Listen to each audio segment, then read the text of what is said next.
प्रियव्रत ने जब राज्य करना अस्वीकार कर दिया तो स्वयं भगवान ब्रह्मा उन्हें समझाने के लिए ब्रह्मलोक से वहां पधारे। आकाश से हंस वाहन सृष्टिकर्ता को आते देख नारद जी और प्रियव्रत खड़े हो गए। उन्होंने ब्रह्मा जी को प्रणाम करके उनका पूजन किया। ब्रह्मा जी ने कहा, बेटा प्रियव्रत, अप्रमेय सर्वेश्वर प्रभु ने जो कर्तव्य तुम्हें दिया है उसमें तुम्हें दोष दृष्टि नहीं करनी चाहिए। मैं शंकर जी महर्षिगण विवश होकर उन प्रभु के आदेश का पालन करते हैं। कोई भी देहधारी तपस्या विद्या योग बल अर्थ या धर्म के द्वारा स्वयं या दूसरों की सहायता से भी उन सर्वसमर्थ के किए विधान को अन्यथा नहीं कर सकता। उन प्रभु को प्रसन्न करना ही तुम्हारा भी उद्देश्य है, अतः तुम्हें उनके विधान से प्राप्त कर्तव्य का पालन करना चाहिए। देखो, जो मुक्त पुरुष हैं उन्हें भी अभिमान शून्य होकर प्रारब्ध शेष रहने तक देह धारण करना ही पड़ता है। वे भी प्रारब्ध भोग भोगते ही हैं, किंतु जैसे स्वप्न में अनुभव किए भोग जाग जाने वाले को बाधित नहीं करते, वैसे ही वे प्रारब्ध के भोग मुक्त पुरुषों को दूसरा शरीर नहीं दे पाते। रही घर में रहने और वन में तप करने की बात, सो जो प्रमत्त है उसके लिए वन में भी पतन का भय है, क्योंकि उसके चित्त में काम क्रोध लोभ मोह मद मत्सर ये 6 विकार लगे हैं। किंतु जो सावधान है, जितेंद्रिय है, आत्मचिंतन में लगा है, भगवद आश्रयी है, उसकी गृहस्थाश्रम क्या हानि कर सकता है। जो कामादि 6 रिपुओं को जीतना चाहता है हो, उसे पहले गृहस्थाश्रम में रहकर ही इनको जीत लेना चाहिए, क्योंकि गृहस्थाश्रम के भोगों को भोगता हुआ किले में सुरक्षित राजा के समान शत्रु रूप इन विकारों को वह सरलता से जीत सकता है।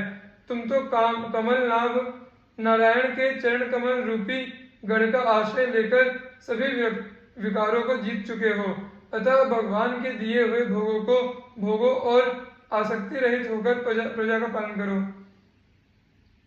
प्रियव्रत ने अपने से श्रेष्ठ ब्रह्मा जी की आज्ञा स्वीकार की। लोक सृष्टा उनसे सत्कृत होकर अपने लोक को चले गए। प्रियव्रत नगर में आए। ब्रह्मा जी के इस उपदेश में आज के साधकों के लिए बहुत ही महत्व की बातें बताई गई है। किसी भी उत्तेजना या दुख के कारण घर का त्याग करना कल्याणकारी नहीं है। घर छोड़कर बाहर जाने से अधिक भजन होगा, यह भी मन का एक भ्रम ही है।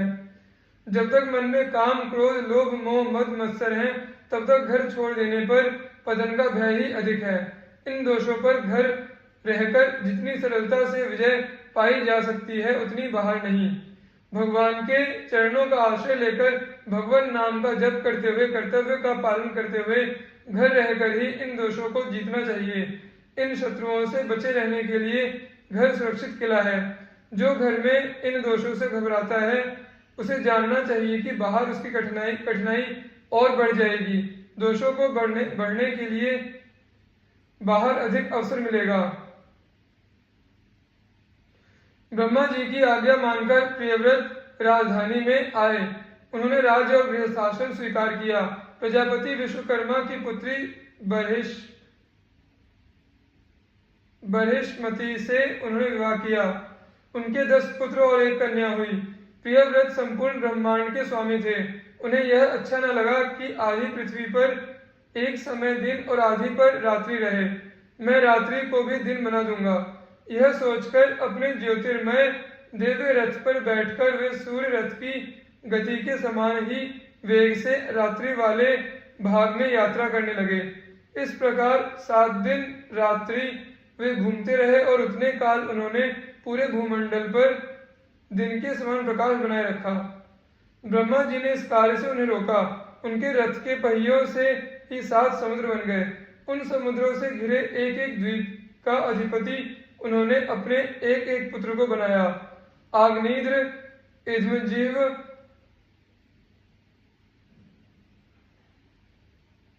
यज्ञबाहु, हिरण्यरेता, घृतपृष्ठ, मेधा, तिथि और वीतिहोत्र, ये उनके 7 पुत्र क्रमशः जम्बूद्वीप, प्लक्षद्वीप, शाल्मली द्वीप, कुशद्वीप, क्रौंचद्वीप, शाकद्वीप तथा पुष्कर द्वीप के स्वामी हुए।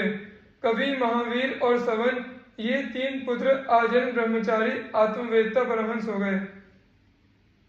इतना बड़ा अखंड साम्राज्य, पूरे भूमंडल का ऐश्वर्य, पुत्र पुत्री स्त्री आदि समस्त सुख और स्वर्ग आदि लोगों के लोकपाल भी उनके मित्र ही थे।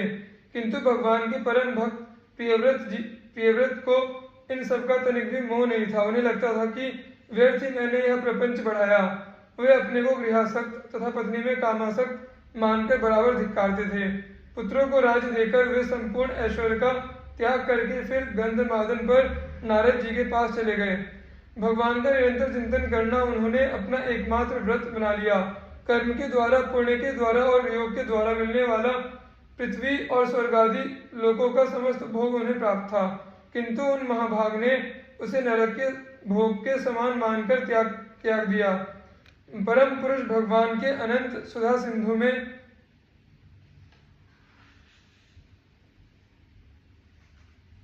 जिनका चित्त निमग्न हो गया है, वे धन्यभाग भगवत भक्त ही ऐसा त्याग कर सकते हैं।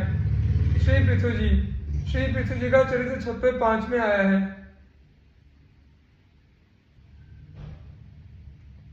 महाराज परीक्षित।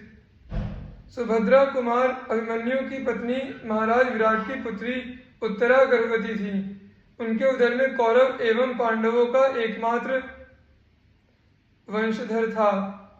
अश्वत्थामा ने उस गर्भस्थ बालक का विनाश करने के लिए ब्रह्मास्त्र का प्रयोग किया। भय विह्वल उत्तरा भगवान श्री कृष्ण की शरण में गई। भगवान ने उसे अभयदान दिया और बालक की रक्षा के लिए वे सूक्ष्म रूप से उत्तरा के गर्भ में स्वयं पहुंच गए। गर्भस्थ शिशु ने देखा कि एक प्रचंड तेज चारों ओर से समुद्र की भांति उमड़ता हुआ उसे भस्म करने आ रहा है। इसी समय बालक ने अंगूठे के बराबर ज्योतिर्मय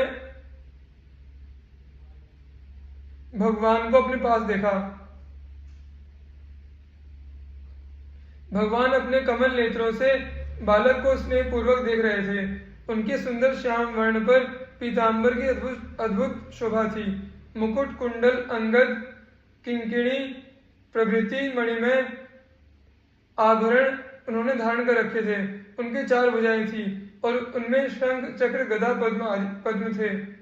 अपनी गदा को उल्का के समान चारों ओर शीघ्रता से घुमाकर भगवान उस उमड़ते आते अस्त्र तेज को बराबर नष्ट करते जा रहे थे। बालक 10 महीने तक भगवान को देखता रहा। वह सोचता ही रहा, ये कौन है। जन्म का समय आने पर भगवान वहां से अदृश्य हो गए। बालक मृत्सा उत्पन्न हुआ, क्योंकि जन्म के समय उस पर ब्रह्मास्त्र का प्रभाव पड़ गया था। तुरंत श्री कृष्णचंद्र प्रसूति का गृह में आए और उन्होंने उस शिशु को जीवित कर दिया।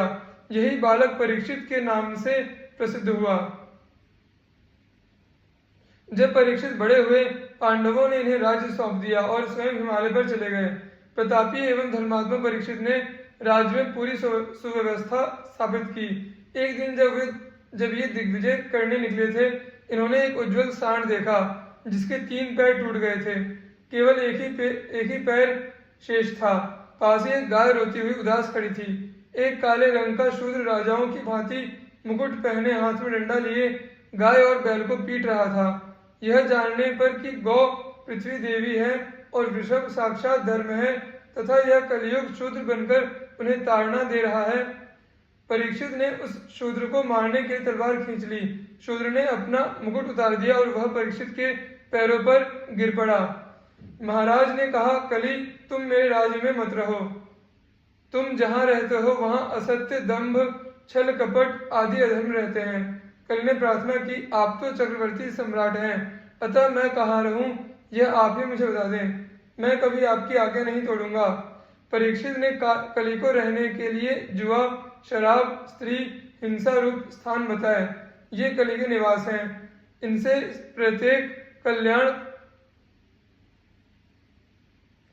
प्रत्येक कल्याणकामी को बचना चाहिए। कली ने पुनः कहा, राजन, आपने मुझे जो स्थान दिए वे सब निकृष्ट कोटि के हैं, अतः मुझे कोई अच्छी स्थान भी दीजिए। इस पर राजा ने उसे स्वर्ण में रहने के लिए कहा। एक दिन आखेट करते हुए परीक्षित वन में भटक गए। भूख और प्यास से व्याकुल वे एक ऋषि के आश्रम में पहुंचे। ऋषि उस समय ध्यानस्थ थे।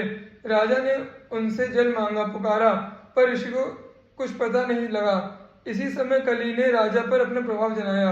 उन्हें लगा कि जानबूझकर ये मुनि मेरा अपमान करते हैं। पास में ही एक मरा सर्प पड़ा था।